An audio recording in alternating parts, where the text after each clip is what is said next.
नमस्कार, आप देख रहे हैं वीके न्यूज। मैं हूं दिवाकर विक्रम सिंह। आज 17वां दिन है 41 मजदूरों की जिंदगी उत्तराखंड के उत्तरकाशी में एक सुरंग में पूरी तरीके से अभी भी फंसी हुई है। सांसें चल रही हैं, लेकिन जिंदगी की आस में मजदूरों के परिवार भगवान से मन्नतें मांग रहे हैं। 140 करोड़ आवाम की ये दुआ है, प्रार्थना है कि वो सही सलामत सुरंग से बाहर निकलेंगे। लेकिन कैसे, ये एक बड़ा सवाल है। प्रकृति के आगे सब कुछ और सारा दिमाग फेल हो जाता है उन स्थितियों में जब विशेषज्ञों की राय के अनुसार सुरंग से निकालने का काम किया जा रहा है। हम आपको बता दें कि कुल 5 तरीके से ये सुरंग तक खुदाई हो रही है और वहां पर मजदूरों को पाइप के जरिए निकालने की प्रक्रिया जारी है और ये 17 दिन से काम चल रहा है।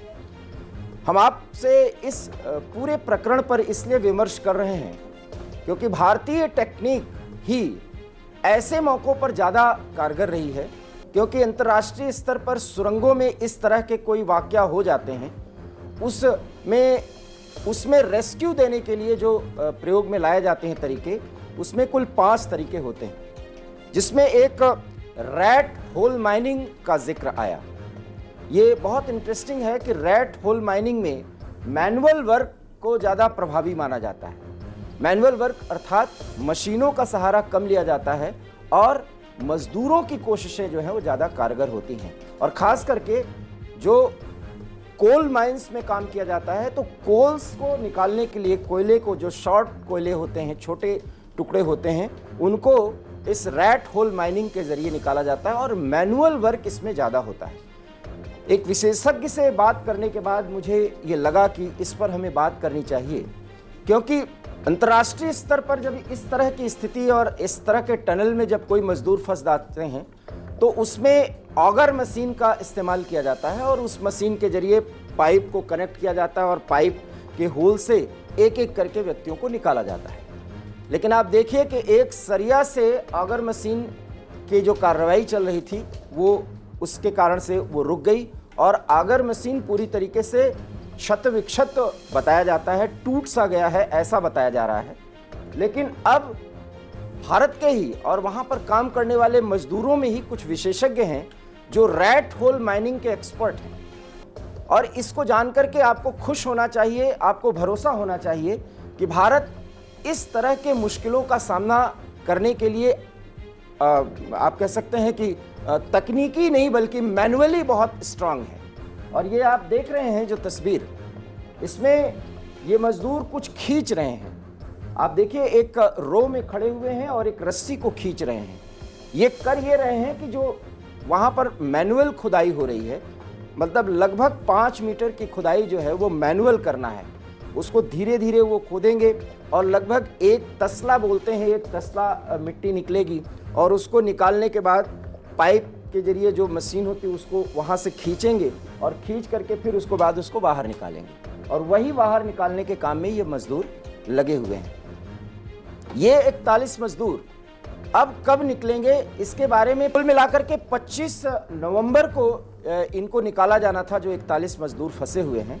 लेकिन अब इनको आज 28 नवंबर तक भी न तो निकाला जा सकेगा और न वो स्थिति बनेगी, क्योंकि रैट होल माइनिंग का जो तरीका होता है उसमें खुदाई बहुत धीरे धीरे मैनुअली, मतलब हाथ से करनी पड़ती है। और उसमें आप अगर जानते हो तो कुदाल और गैंती जिसको कहते हैं स्थानीय भाषा में, अगर आप भारत के किसी उत्तर भारत के किसी कोने में हो तो ये जरूर आप समझ सकते होंगे कि कुदाल और गैंती क्या होता है।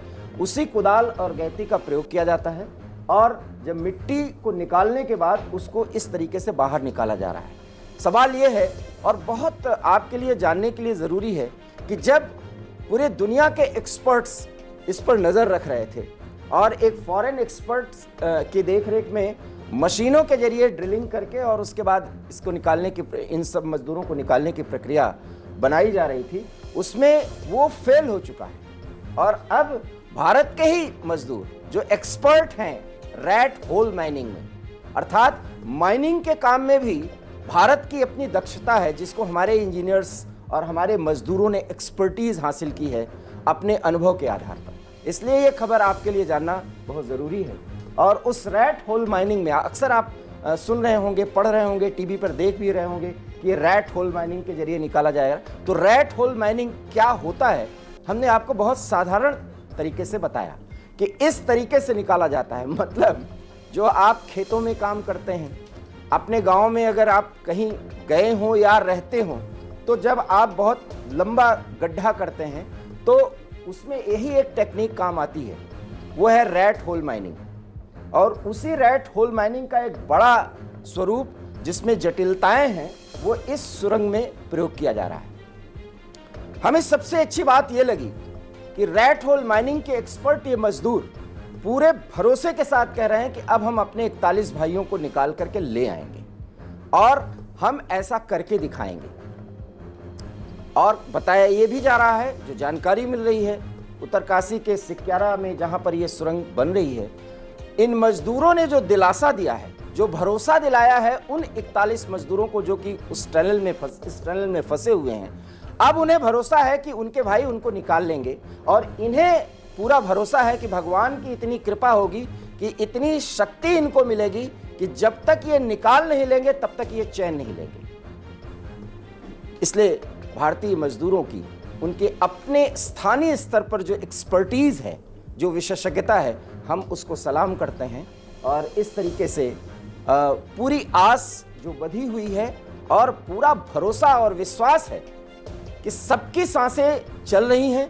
एक 17 दिन में, इन 17 दिनों में उनको ऑक्सीजन की कमी नहीं हो पाई है, उनको खाने पीने की वो वस्तुएं जो इस मुश्किल की स्थिति में देनी ज़रूरी है, सिर्फ वही दी जा रही हैं, जिसमें ज़्यादातर ड्राई फ्रूट्स हैं, क्योंकि एरिया बहुत कम है, ऑक्सीजन बाहर से दिया जा रहा है। और इसके बाद चूंकि एक शारीरिक प्रक्रिया होती है 24 घंटे में, वो सब उस अंधेरे में कैसे पूरा कर पाते होंगे, और वो भी 41 लोग एक साथ हैं। ऐसे में खबरें भी आप सुन रहे होंगे कि आती रहती हैं कि किसी की तबीयत खराब हो गई है, सांस लेने में दिक्कत हो रही है, किसी को पेट की समस्या हो रही है। ये समस्याएं इस स्थिति में आती हैं, लेकिन उनके भी जिंदगी के प्रति जो जज्बा है उसे भी सलाम करना चाहिए कि उन्हें पूरा भरोसा है। और जब इस तरह के बातचीत करके स्थानीय स्तर पर लोग जब बात करते हैं, मजदूरों के अपनी भाषा में जो बातें होती हैं, जब उनकी बातचीत हो जाती है तो उनको पूरा भरोसा होता है कि वो टनल से बाहर सही सलामत निकलेंगे। परिवार की दुआ तो चल ही रही है, उनकी प्रार्थनाएं चल रही हैं, सब अपने अपने घरों पर मन्नत मांग रहे हैं, भगवान से आराधना कर रहे हैं, भगवान शंकर से, माँ दुर्गा से आराधना कर रहे हैं। लेकिन 140 करोड़ आवाम की भी सदिच्छा है और उनका भी इसमें प्रार्थना उनकी है। और उस प्रार्थना का ये परिणाम है कि 17वां दिन आज चल रहा है और हमारे सभी मजदूर पूरी तरीके से सुरक्षित हैं। हम आपको इसके बारे में इसलिए बता रहे हैं कि कल तेलंगाना में प्रधानमंत्री नरेंद्र मोदी जब वहाँ पर पूर्णमासी के मौके पर दीपोत्सव का कार्यक्रम हैदराबाद से कुछ ही दूरी पर हो रहा था, तो उसमें उन्होंने 41 मजदूरों के बचने के लिए प्रार्थना करने की बात कही थी। इसलिए इस खबर को जरूर जानिए, समझिए और एक बार भगवान से इनके लिए प्रार्थना जरूर कर दीजिए, क्योंकि अब हमारी ही कोशिशें हैं, भारत की अपनी ग्रामीण कोशिशें, स्थानीय कोशिशें ही इन फंसे हुए मजदूरों को निकालने में कारगर हो रहे हैं। और ये निकालने इसलिए प्रार्थना करिए कि ईश्वर इनको शक्ति दें कि ये जिस काम में, जिस मिशन में लगे हैं वो पूरा कर पाएं, और ईश्वर इतनी शक्ति दे कि जिनकी सांसें अपने परिवार के साथ अपने देश के लिए आगे आने वाले समय में काम करने के लिए अभी चल रही हैं, पूरी तरीके से वो स्वस्थ हैं, वो सही सलामत बाहर निकले। बहरहाल रैट होल माइनिंग के बारे में हमने आपको बताया। ये रैट होल माइनिंग की एक्सपर्टीज हमारे भारतीय मजदूरों में है, अर्थात हम पूरी तरीके से हर एक मुश्किल स्थितियों से निपटने में पूरी तरह सक्षम हैं। ये भरोसा हम सबको होना चाहिए और इन फंसे हुए मजदूरों के सही सलामत निकलने के लिए हमें प्रार्थना करनी चाहिए। वीके न्यूज़ में फिलहाल इतना ही। देश और दुनिया की तमाम बड़ी खबरों के लिए देश और दुनिया की तमाम बड़ी खबरों के लिए आप देखते रहिए वीके न्यूज़। मुझे दीजिए इजाज़त, नमस्कार। वीके न्यूज़, राष्ट्र के नाम।